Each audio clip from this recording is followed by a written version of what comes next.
Frédéric Chaumont pour la chaîne Agora TV et la chaîne Jasper Madère. Bonjour à tous.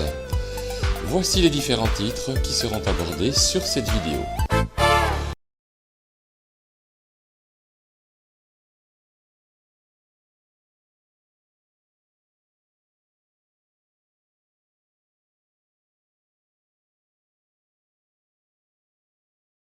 Macron continue sa guerre contre la Russie. Jusqu'où cela va-t-il nous mener? Macron, encore lui, nous invite à serrer la ceinture, mais il explose le budget concernant les sondages.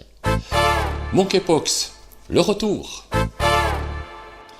28 millions dépensés dans les sondages. Macron explose les budgets comme de l'Élysée. Ce budget a purement et simplement été doublé. Dans cette politique du « faites ce que je dis mais pas ce que je fais », Macron a toujours été le roi. C'est tellement gros, tellement énorme que c'en est presque risible s'il ne s'agissait pas de la réalité.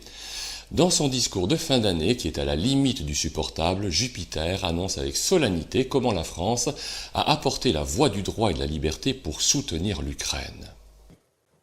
Oui, durant cette année, la France a porté avec l'Europe la voie du droit et de la liberté pour soutenir l'Ukraine. Des milliers d'entre vous ont fait œuvre de solidarité en accueillant dans nos villes et dans nos villages des réfugiés fuyant l'invasion russe. Mais Monsieur Macron, avant d'aider l'Ukraine à faire la guerre contre la Russie, avez-vous demandé son avis au peuple français? Sur un sujet aussi important et au nom de la vraie démocratie, n'eût-il pas été judicieux de consulter le peuple? Mais non, vous allez consciencieusement faire de la Russie un ennemi qui a parfaitement la capacité d'écraser notre pays. À l'heure où les Français souffrent de toutes les pénuries provoquées par vous et votre gouvernement, vous allez continuer à envoyer nos milliards et nos armes à Zelensky. Mathématiquement, vous allez défier la Russie qui peut à tout moment décider d'appuyer sur un bouton pour effacer la France de la carte du monde. La solidarité nationale, financée par les contribuables français, a permis d'atténuer la hausse des prix de l'énergie pour chacun. L'énergie moins chère. Et oui, vous avez bien entendu, Macron vous annonce la bouche en cœur que le contribuable a permis de baisser la hausse du prix de l'énergie. Là, on pourrait presque penser qu'il s'est trompé de discours. En réalité, la moquerie et le cynisme du monarque sont en train d'atteindre des sommets comme jamais auparavant. Et grâce à notre action collective, nous avons soutenu la croissance, contenu l'inflation à des niveaux inférieurs à ce que connaissent nos voisins, et porté le chômage à son plus bas depuis 15 ans. Macron, qui est en train de mettre la France dans un état de déliquescence absolue, nous annonce avec grande fierté qu'il a réussi à sauver notre pays de la pauvreté par rapport aux pays voisins. Et malgré toutes ces crises, tous ces défis, 2022 fut aussi, pour nous tous, une année démocratique intense, au cours de laquelle vous avez renouvelé notre Assemblée nationale et où vous avez, lors de l'élection présidentielle de ce printemps, décidé de me confier un nouveau mandat de 5 ans à la tête de notre nation, ce qui m'honore et m'oblige.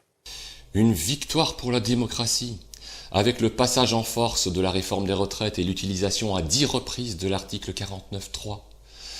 Non, je ne vais pas vous faire écouter les 19 minutes de mensonges de ce monsieur, c'est insupportable et c'est surtout fondamentalement irrespectueux.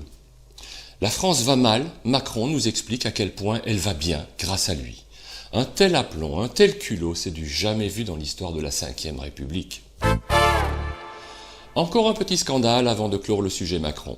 L'emmerdeur covidiste débloque 30 millions d'euros pour sauver la presse papier.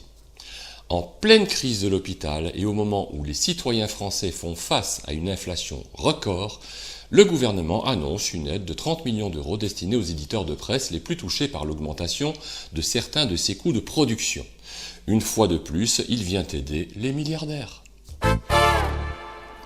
Continuons avec les informations à l'étranger. Je remercie au passage notre ami Silvano Trota qui est un véritable débusqueur d'informations qui sont toujours systématiquement accompagnées de leurs sources.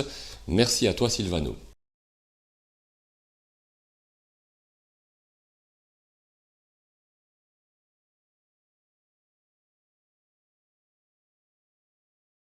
Concernant les effets secondaires des injections. Sur Ouest France, on annonce que 93% des infirmiers sont en arrêt maladie. Un dispositif d'urgence est mis en place, le plan blanc, qui va permettre de mobiliser un maximum de moyens supplémentaires pour pallier à cette carence exceptionnelle de personnel. Au fait, monsieur Macron, il y a toujours 15 000 personnels soignants qui sont suspendus. Quand allez-vous les remettre en place ? En plus, nous savons maintenant avec certitude que les personnels qui avaient refusé les injections réintégraient ces 15 000 personnes et payaient les arriérés de leur salaire injustement confisqués. Ces 15 000 personnes sur le tapis constituent un véritable scandale, sans queue ni tête, un scandale à la Macron.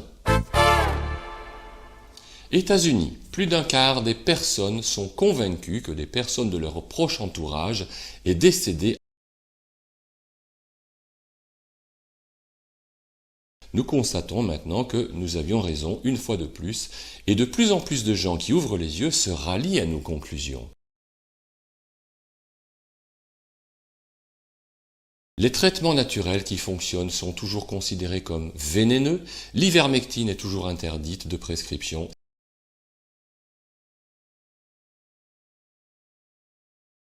Nous devons crever pour leur être agréable. Chez Agora TV et chez Jasper Madère, nous l'avons déjà bien compris, nous ne tiendrons plus d'autres discours.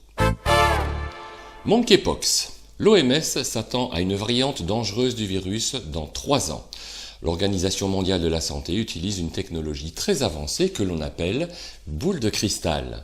C'est remarquable, grâce à cette simple boule, ils peuvent prédire 3 ans à l'avance que la population va être terrassée par ce terrible variant du singe. Trop fort. Bon, vous l'avez compris, ces voyous qui nous dirigent cherchent une nouvelle fois à terroriser la population pour pouvoir imposer de nouvelles. Vous serez confiné, vous aurez des tickets de rationnement pour vos achats alimentaires, vous serez interdit de cinéma, de restaurant, vous ne pourrez plus prendre le train, etc., etc. Vous connaissez la suite. Bonne nouvelle, pas pour vous, bonne nouvelle pour Madame von der Leyen, dont les revenus dépassent dorénavant 30 000 € par mois, net d'impôts, bien sûr. Comme je l'ai précisé la semaine dernière, l'Union européenne, ça rapporte beaucoup d'argent, surtout pour ceux qui y travaillent. Mais face à tous ces scandales, je vais moi aussi consulter ma boule de cristal et je vais donc utiliser la technologie de l'OMS. Et moi, ce que je vois, 2023 va être une année très difficile. Nos dirigeants ont tout fait pour ça. Mais ce que je vois aussi, ce sont des gens qui viennent d'ouvrir les yeux et qui se rendent compte que nous sommes bel et bien abusés par notre système en place. Même si je suis un débutant en boule de cristalologie, je vois un réveil général qui va intervenir dans les prochains mois et une réaction globale et solidaire face aux agresseurs qui sont allés beaucoup trop loin. Et oui, tu pousses un peu le bouchon, Maurice. Soyons confiants plus que jamais. Chers citoyens, chères citoyennes, je vous dis à très bientôt.